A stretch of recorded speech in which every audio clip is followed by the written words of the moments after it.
Welcome. I welcome you to a gathering that we have of South Hadley residents who are here from different residential neighborhoods in South Hadley to talk about their concerns about the proposed charter change.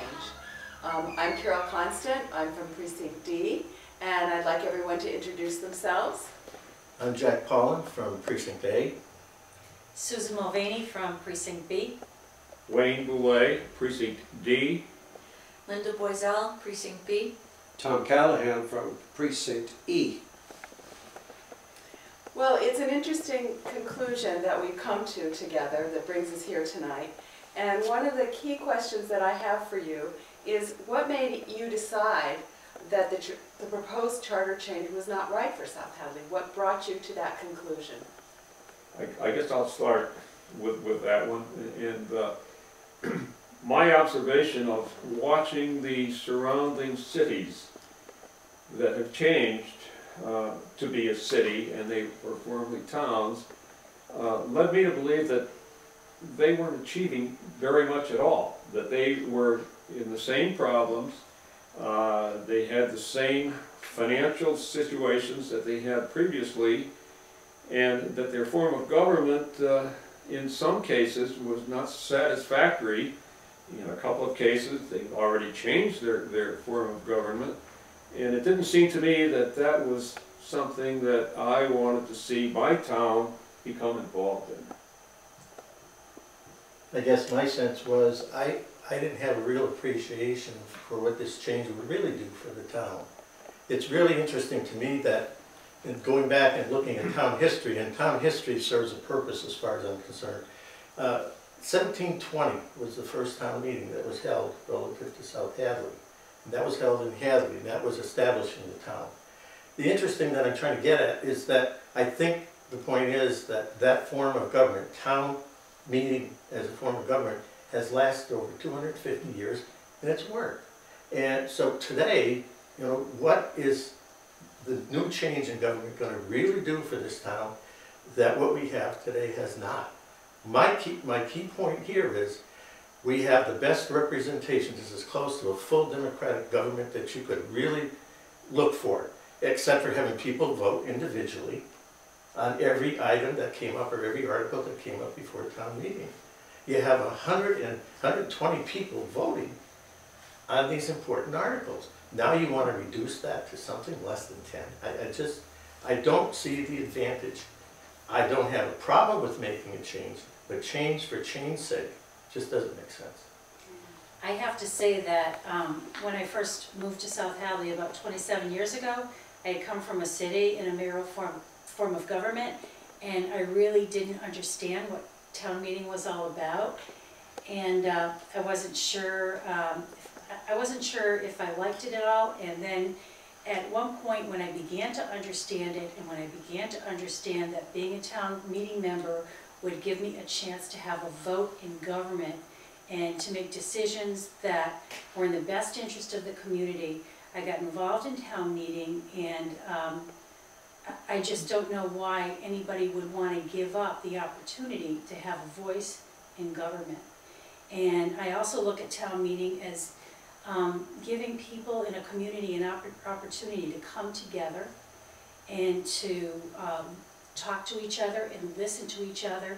And while we might disagree with each other, we're all there to make decisions, to have a chance to make a decision that's in the best interest of the community, in our opinion. And I just don't want to give up that opportunity.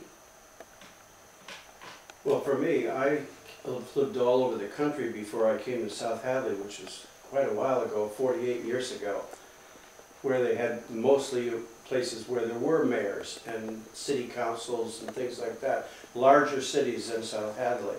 The beauty of the town meeting, however, was very apparent to me immediately.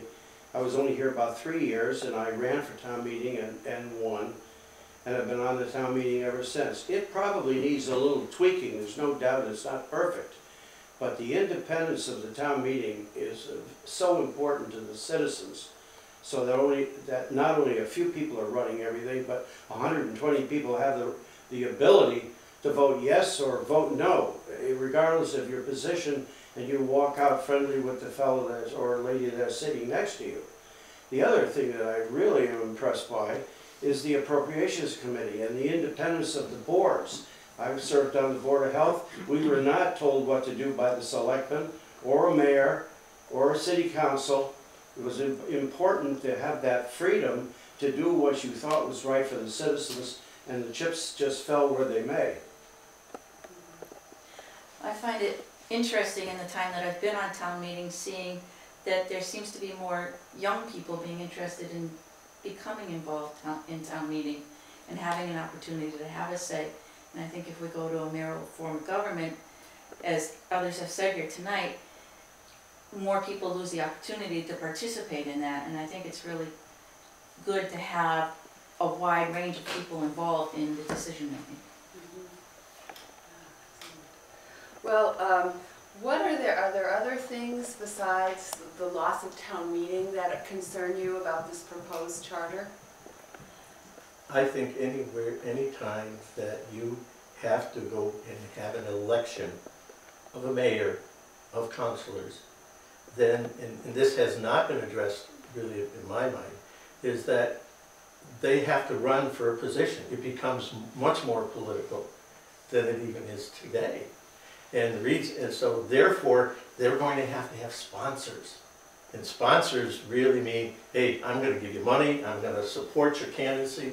However, and if you were elected, guess what? You got to remember, I was participant in that. I gave you some support here. And the expectation is a little bit of favoritism, okay? And that, I don't see that with the kind of town meeting that we have today. I don't see that kind of influence peddling that I think a mayoral form of government offers. It just offers an opportunity. I'm not saying that necessarily that would happen, but boy, it sure makes that to be the case. The other thing is that, which also bothers me, is the first time you change into the new form of governance, the first thing these people want to do is figure out how are they going to stay in that form of government. And they spend an awful lot of time focusing their effort on making sure they're going to be reelected, or at least that that form of government continues to persist. So that to me is a real detriment. I think with the way that we have our government run now, we're fortunate with the committees that we have, like the Appropriations Committee and the Capital Planning Committee, that the people that are on those committees are volunteers. They're not elected officials, so they're not bringing outside agendas, as you're saying, to what they're doing. They're actually, we have a wide range of experience on these committees that help to make the decisions that need to be put forth. And so one of my concerns is in going to a mayoral form of government with a city council, as you've said, you have people with their concerns of being able to stay in their positions, but also you don't have as many people with the backgrounds that they're bringing in, the experiences that they're bringing into the decision making. I'd like to follow up on the volunteer